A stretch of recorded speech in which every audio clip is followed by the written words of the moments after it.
ಯಾವ ಪುಸ್ತಕ ಅಂತ ಕಾಣಿಸ್ತಾ ಇದೆಯಾ? ಗೊತ್ತಾಗ್ತಾ ಇದೆಯಾ? ಈಗ ಗೊತ್ತಾಗ್ತಿದೆ ಅಲ್ವಾ?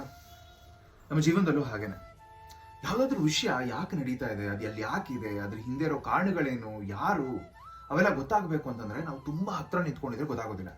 ಅದರಿಂದ ಒಂದು 10 ಹೆಜ್ಜೆ 100 ಹೆಜ್ಜೆ ಹಿಂದೆ ಬಂದು ಎಷ್ಟು ಬೇಕೋ ಅಷ್ಟು ದೂರ ನಿಂತ್ಕೊಂಡು ಅದನ್ನ ನೋಡಿದ್ರೆ ಅಲ್ಲಿರೋ ಪ್ರಶ್ನೆನೂ ಗೊತ್ತಾಗುತ್ತೆ, ಅದಕ್ಕೆ ಏನು ಉತ್ತರ ಹುಡುಕಬೇಕು ಅದು ಅರ್ಥ ಆಗುತ್ತೆ. ಯಾವತ್ತೂ ಅಷ್ಟೇ ನಿಮ್ಮನ್ನ ನೀವು ಒಂದು ಎಮೋಷನ್ ಜೊತೆ ಐಡೆಂಟಿಫೈ ಮಾಡ್ಕೋಬಾರ್ದು. ಅದೇ ನೀವು ಅಂತ ನಿಮ್ಮನ್ನು ನೀವು ಹೇಳ್ಕೋಬಾರ್ದು.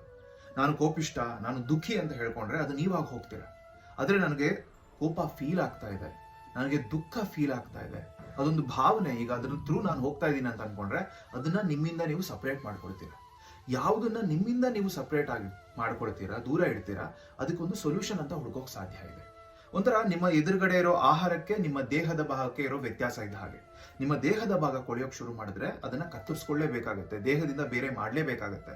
ಅದೇ ನಿಮ್ಮ ಎದುರುಗಡೆ ಇರೋ ಆಹಾರ ಕೊಳಿತಾ ಇದೆ ಅಂತ ಅನ್ಸಿದ್ರೆ ಅದನ್ನ ನೀವು ತಿನ್ನಬಹುದು, ಅದರ ದೂರಕ್ಕೆ ತಳ್ಳಬಹುದು. ಯಾವತ್ತು ಅದನ್ನ ಆಹಾರದ ತರ ಇಟ್ಕೊಳ್ಳಿ, ಅಂಗದ ತರ ಅಲ್ಲ. ನಿಮ್ಮನ್ನ ನೀವು ಇಂಥ ವಿಷಯಗಳಿಂದ ದೂರ ಇಟ್ಕೊಂಡು ಅದನ್ನ ನೋಡಿ, ಅದು ವ್ಯಕ್ತಿ ಆಗಿರ್ಲಿ, ಯಾವುದೇ ಒಂದು ಪ್ರಶ್ನೆಗಳಾಗಿರ್ಲಿ, ಪ್ರಾಬ್ಲಮ್ ಆಗಿರ್ಲಿ, ಆ ತರ ದೂರ ಇಟ್ಕೊಂಡು ನೋಡಿದಾಗ ಎಲ್ಲದಕ್ಕೂ ಸೊಲ್ಯೂಷನ್ ಹುಡ್ಕೋಕ್ ಸಾಧ್ಯ ಇದೆ. ಯೋಚನೆ ಮಾಡಿ.